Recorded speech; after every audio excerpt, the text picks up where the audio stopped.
Steph taking in the moment before he sets his sights on the NBA Finals and those Cavaliers. So our basketball power index gives Golden State a 75% chance to win the series. Stephen A., you on board with this? Should they be such heavy favorites? No, they should not. I don't believe that the Golden State Warriors should be heavy favorites for a bevy of reasons. Number one, as great as Steph Curry is questionable health. He's not 100%, and I think he'll need to be pretty close to it for the challenge that awaits. Number two, I think in the last series, some of the bigs for the Golden State Warriors have gotten exposed, particularly the interior defense. They'll be going up against a guy in LeBron James that I can assure you will be visiting the hole quite often. He's coming to the basket. He's coming for them. So is Kyrie Irving. And I'm going to take this a step further. Skip Bayless, as you know, I've been covering a lot of Cleveland games this year. They want Golden State bad, man. I mean, this is not a team that believes that, they are going to play second fiddle to Golden State. This is not a team that fears Golden State. They respect them. They understand the challenge that awaits, but they want them. And they're fully loaded now. And I've got my questions, and as we break down this series moving forward, I'll let you know what it is. But I'll tell you this much. LeBron James is not going to have an exhaustion issue like he did midway through the finals last year. He's going to be able to be spelled for some minutes. Matthew Dellavedova is not going to be required to go to the hospital to get some fluids in him because, he has to play so many minutes. Why? Because both reasons is because of Kyrie Irving. Kyrie Irving is going to have the ball in his hands. Kyrie Irving is going to have an answer for what Steph Curry decides to throw at him, for what Klay Thompson decides to throw at him. Kyrie Irving's a bad boy. And I can assure you that more times than not in this upcoming NBA Finals series, you will hear from him. So because of that and the level of inspiration that they have, because they believe that they would have won the championship last year if they didn't have to succumb to injuries to Kyrie Irving in Game 1 of the NBA Finals, Kevin Love in the first-round series against Boston. I just think that this is going to be one of those epic series, not to mention the fact that if we're being totally honest, LeBron James is a two-time champion, no question. But I've said this to a lot of people, and I'm going to say it again. You can't be the king without a crown. And I know he's got 2 rings, but I'm not looking at those crowns. Yep. I'm saying that right now, in this moment, the reigning, the defending NBA champion is Steph Curry and the Golden State Warriors. And if you were to lose to Steph Curry again, he's the king. And I think LeBron is aware of that. And I don't think there's anybody that wants to get at Steph Curry and the Golden State Warriors more than LeBron James. And so because of that high motivation element that exists here, I'm just going to look at it, and I know Golden State wants them too. I had Klay Thompson say to me last night, look, man, I said, hey, they want you. Yo, no, we want them. So Golden State wants Cleveland too, sure, which is going to make the series epic. But nevertheless, Cleveland's highly motivated. 75 to 25% favorites? No, that is too steep, too wide of a margin, and I don't see that being the case in this series. Yeah, our basketball power index had the likeliest outcome, or has it, at Golden State in 5. So it's saying it's giving the highest percentage Golden State in 5. Wow. I don't see that.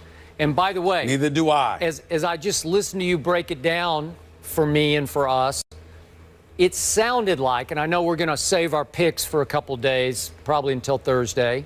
Yeah. But it sounded like, to me, you were starting to lean toward picking the Cleveland Cavaliers. Did I hear that? I have no comment about that until Thursday morning. Okay. I know you pretty well, and I just got that He's drift. Keeping a good poker face right now. I've surprised you with a few of my picks. You have surprised me.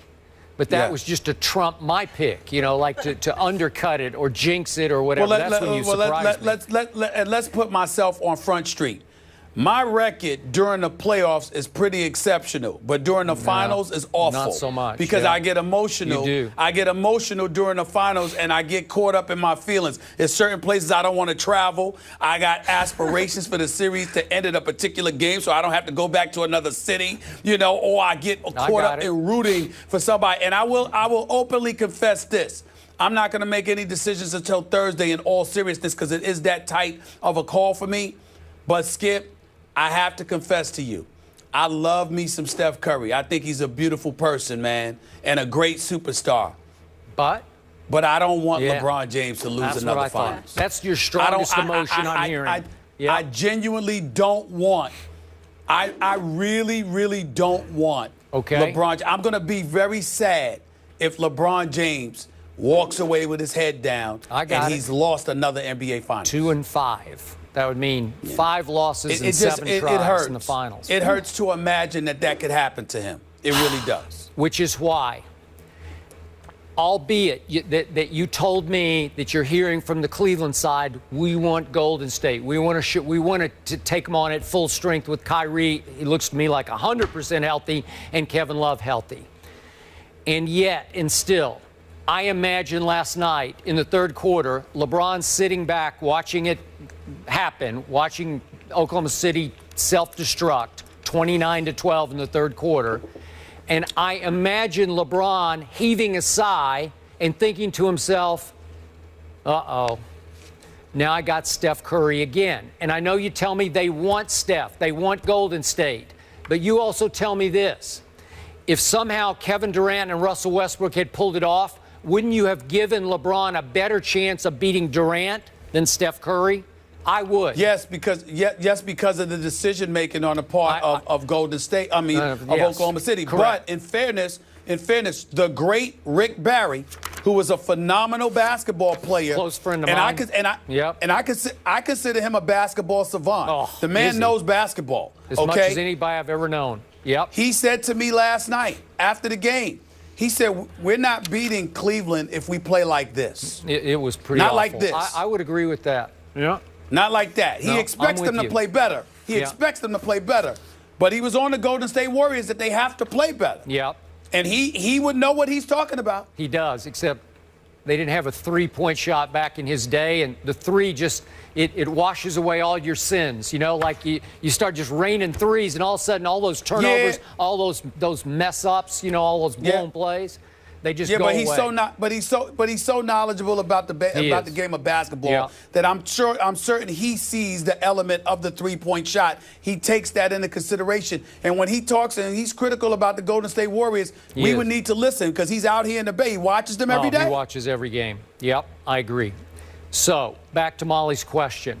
Should Golden State be a prohibitive favorite? Should they be a decided favorite? No, they should not, for all the reasons you just broke down.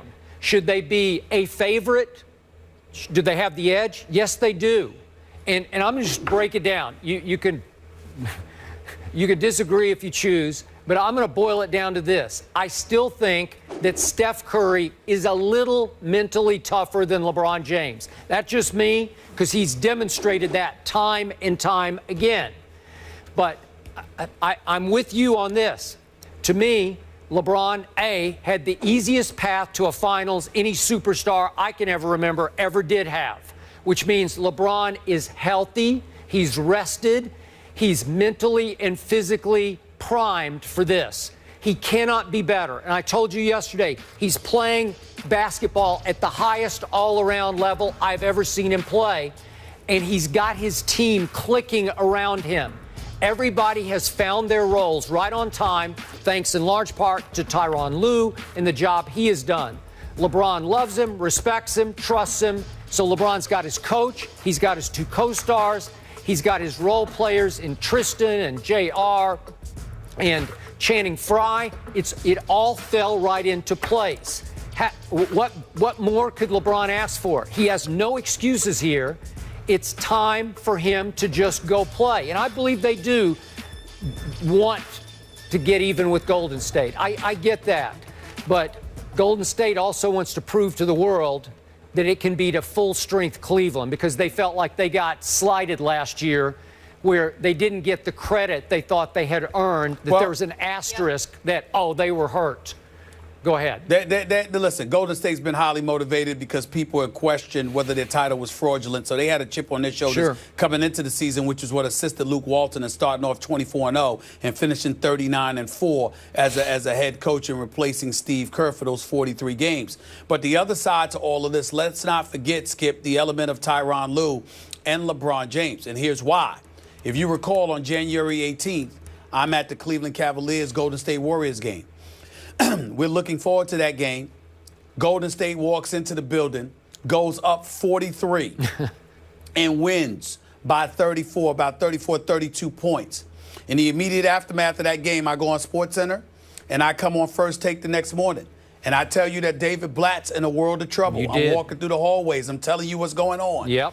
And 2 days after that, the man was fired. He was gone. Yep. You were fired at 30-11. As a #1 seed in the East. So here you are. Tyronn Lue has been given the reins. LeBron James obviously approves of that move. You are here right now back at the NBA Finals. That elevates the level of pressure to some degree because this is the justification for making the move that you made. There's a certain brand of basketball, a certain style, a certain swag that you needed to have because you anticipated coming out of the East and that your opponent would be the Golden State Warriors. Well, here they are. They've lived up to their billing. You've lived up to yours. And now we have an epic rematch here. So all of those elements come into play, and it really comes down to I have no doubt that LeBron's going to do his thing. I have no doubt that Kyrie is going to do his thing. I got two questions. J.R. Smith, last year NBA Finals, shot 31% from the field, 29% from three-point range, and finished the last 3 games of the NBA Finals, in which they lost all 3, shooting 12 of 42 from the field. Okay? That's what happened. So you got the J.R. element, and the most pivotal moment in this series, it comes down to Kevin Love. What is Kevin Love going to give you? Will he be that rough rider that Cleveland needs? Because Golden State has Draymond Green. Yep. And Draymond Green ain't scared of no damn Kevin Love. No. Yep. Kevin Love's got to show up. If he doesn't, I don't know if Cleveland can win this series. But again, I'll make my prediction on Thursday. As will I. Stay tuned for that. Nobody has lost 3 straight NBA Finals in over 45 years. 3 members on the 68-70 Lakers team. So we have to wait till Thursday to hear what these two have to say. But we want you to weigh in. First Take fam, go on to Twitter. Let us know who's going to win, Warriors or Cavs. We'll share those results a little later in the show. And coming up, have we seen the last of Kevin Durant in OKC? We'll break down what last night's big loss meant for his future. That's next. And go live. And I hope you ain't brought in your issues, cause if you brought in some